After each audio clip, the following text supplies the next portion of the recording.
আসসালামু আলাইকুম। সবার আগে বাছাই করা 10টি আন্তর্জাতিক খবর জানিয়ে দেব। প্রথমেই থাকছে শিরোনাম। তবে তার আগে অনুরোধ থাকবে ভিডিওটিতে একটি লাইক দিবেন।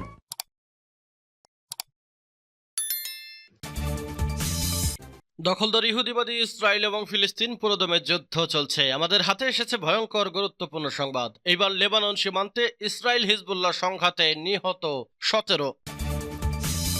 এরপর জানাবো হামাসকে ধ্বংস করা যায়নি ইসরায়েল গোয়েন্দাদের স্বীকারোক্তি।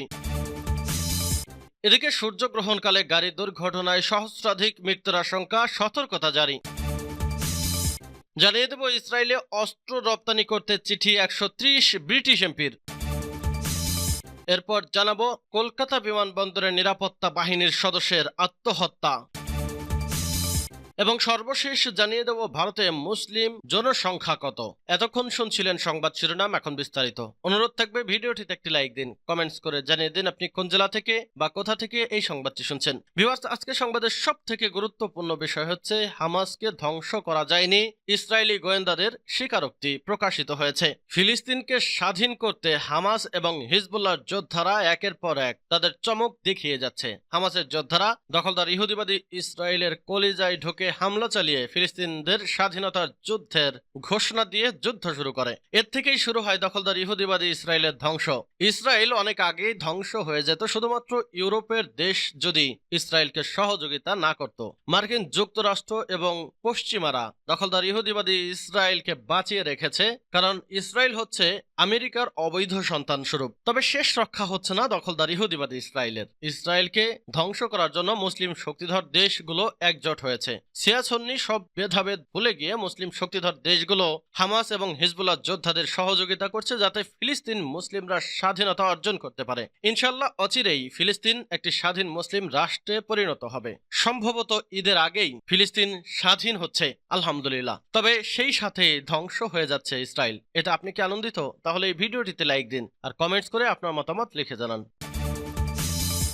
লেবানন সীমান্তে ইসরায়েল হিজবুল্লাহ সংঘাতে নিহত 17। ইসরায়েল লেবানন সীমান্তে ইসরায়েল সামরিক বাহিনী ও হিজবুল্লাহ লড়াইয়ে উভয় পক্ষের ক্ষতিগ্রস্ত হচ্ছে এবং মানুষ মারা যাচ্ছে। রাতে দক্ষিণ লেবাননের গ্রামে হামলা করে ইসরায়েল। এরপর ইসরায়েল সীমান্তের শহরে একের পর এক বৃষ্টির মতো রকেট ছড়ে হিজবুল্লাহ। এতে নিহত হয় 6 জন। এছাড়া ইসরায়েলের হামলায় লেবাননে নিহত হয়েছে 16 জন। এই সংঘাত আরও বাড়ার আশঙ্কা রয়েছে। বুধবার সন্ধ্যায় ইসরায়েল লেবাননের আরও 2টি গ্রামে বোমা হামলা করে এবং তাতে 9 জনের মৃত্যু হয়েছে বলে অভিযোগ করা হয়েছে।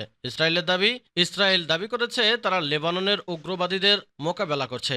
সামরিক বাহিনীর দাবি তারা উগ্রবাদীদের লক্ষ্য করে আক্রমণ করছে। তাতে একজন প্রধান উগ্রবাদী নিহত হয়েছে। সামরিক বাহিনীর তরফ থেকে বলা হয়েছে উগ্রবাদী গোষ্ঠী আল জামাত আল ইসলামিয়া গোষ্ঠীর একজন প্রধানকে লক্ষ্য করে আক্রমণ করা হয়েছিল।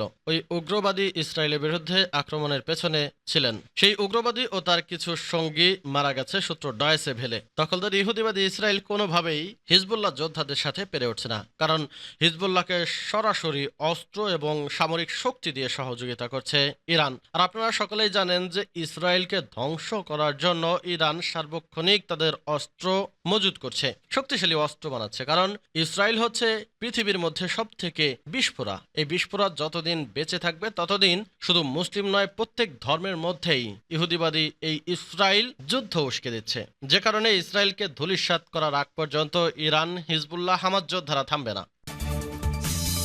হামাসকে ধ্বংস করা যায়নি, ইসরায়েলি গোয়েন্দাদের স্বীকারোক্তি। ইসরায়েলি গোয়েন্দা কর্মকর্তারা স্বীকার করেছেন ফিলিস্তিনের গাজায় গত 6 মাস ধরে প্রচণ্ড বোমাবর্ষণ সত্ত্বেও স্বাধীনতাকামী গোষ্ঠী হামাসকে ধ্বংস করতে পারেনি দখলদার ইহুদিবাদী ইসরায়েল। গাজা আগ্রাসনের প্রধান উদ্দেশ্য ব্যর্থ হয়েছে। এদিকে যুক্তরাষ্ট্রের মতো মিত্র দেশগুলো ক্রমেই তেল আবিবের বিরুদ্ধে চলে যাচ্ছে। গত বছরের 7 অক্টোবর হামাসের আকস্মিক হামলার পর গাজায় আগ্রাসন শুরুর নির্দেশ দেন ইসরায়েলি নেতা বেনিয়ামিন নেতানিয়াহু। এরপর তিনি অসংখ্যবার বলেছেন হামাস নির্মূল না হওয়া পর্যন্ত হামলা চলবে। দ্য টেলিগ্রাফের প্রতিবেদনের মতে ইসরায়েল মনে করে তারা গত 6 মাসে মধ্য ও উত্তর গাজায় হামাসের প্রধান কমান্ডার এবং নিয়ন্ত্রণ কাঠামো ভেঙে দিয়েছে। তবে বিভিন্ন এলাকায় এখনও গেরিলা প্রতিরোধ অব্যাহত রয়েছে। ইসরায়েলি গোয়েন্দা সংস্থার ঊর্ধ্বতন কর্মকর্তা বলেছেন হামাসের 24টি ব্যাটালিয়নের মধ্যে 4টি ব্যাটালিয়ন টিকিটাও ছোড়া যায়নি। তারা গাজার রাফা এলাকায় অবস্থান নিয়েছে ইসরায়েল। এরই মধ্যে এই রাফায় আক্রমণ শুরু করেছে, যেখানে গাজার প্রায় 17 লাখ উদ্বাস্তু আশ্রয় নিয়েছে। ইসরায়েল মনে করে তাদের খুঁজে বের করতে এবং ধ্বংস করতে আরও অনেক দেরি হতে পারে। এদিকে যুক্তরাষ্ট্র ইসরায়েলের উপর থেকে সমর্থন তুলে নিতে শুরু করেছে। গাজায় অবিলম্বে যুদ্ধবিরতির আহ্বান জানিয়ে চলতি সপ্তাহে প্রথমবারের মতো জাতিসংঘ নিরাপত্তা পরিষদে একটি প্রস্তাব পাশ হয়েছে। এই প্রস্তাবে ভোট দানে বিরত ছিল যুক্তরাষ্ট্র, যা ইসরায়েলকে ক্ষুব্ধ করেছে। সূর্যগ্রহণকালে গাড়ি দুর্ঘটনায় সহস্রাধিক মৃত্যুর আশঙ্কা, সতর্কতা জারি। আর কয়েকদিন পরে বিরল পূর্ণগ্রাস সূর্যগ্রহণ। আর এই সূর্যগ্রহণ পর্যবেক্ষণ করতে এরই মধ্যে দেশে দেশে শুরু হয়ে গেছে প্রস্তুতি। তবে বিষয়টি নিয়ে সতর্ক করেছেন গবেষকরা। বলা হচ্ছে, সূর্যগ্রহণকালে গাড়ি দুর্ঘটনায় সহস্রাধিক মৃত্যু ঘটতে পারে। আগামী 8 এপ্রিল বিরল সূর্যগ্রহণের সাক্ষী হতে যাচ্ছে বিশ্ব। তবে পৃথিবীর সব অঞ্চল থেকে পূর্ণগ্রাস এই সূর্যগ্রহণ দেখা যাবে না বলে এরই মধ্যে জানিয়েছে মার্কিন মহাকাশ গবেষণা সংস্থা নাসা। ফলে যেসব এলাকা থেকে ভালোভাবে সূর্যগ্রহণ পর্যবেক্ষণ করা যাবে সেসব এলাকায় ভ্রমণ করবে মানুষ। এর ফলে গাড়ি দুর্ঘটনা বাড়বে। গবেষকরা সতর্ক করেছে, সূর্যগ্রহণ দেখতে গিয়ে স্বাভাবিক সময়ের তুলনায় গাড়ি দুর্ঘটনায় মৃত্যু 50% বাড়তে পারে। ডেইলি মেইলের প্রতিবেদনের মতে কানাডার ইউনিভার্সিটি অব টরন্টোর একদল গবেষক 2017 সালে সূর্যগ্রহণের সময় তথ্য উপাত্ত বিশ্লেষণ করে বলেছেন, সূর্যগ্রহণের 3 দিন আগে এবং 3 দিন পরে শুধু যুক্তরাষ্ট্রেই গাড়ি দুর্ঘটনায় সহস্রাধিক মৃত্যুর ঘটনা ঘটতে পারে। গবেষকরা জানান, যুক্তরাষ্ট্রে এখন প্রতিদিন গাড়ি দুর্ঘটনায় 114টি মৃত্যু ঘটে। এখন থেকে 7 বছর আগে 2017 সূর্যগ্রহণের সময় দৈনিক 189টি মৃত্যু ঘটেছিল, যা স্বাভাবিক সময়ের চেয়ে অন্তত 31% বেশি।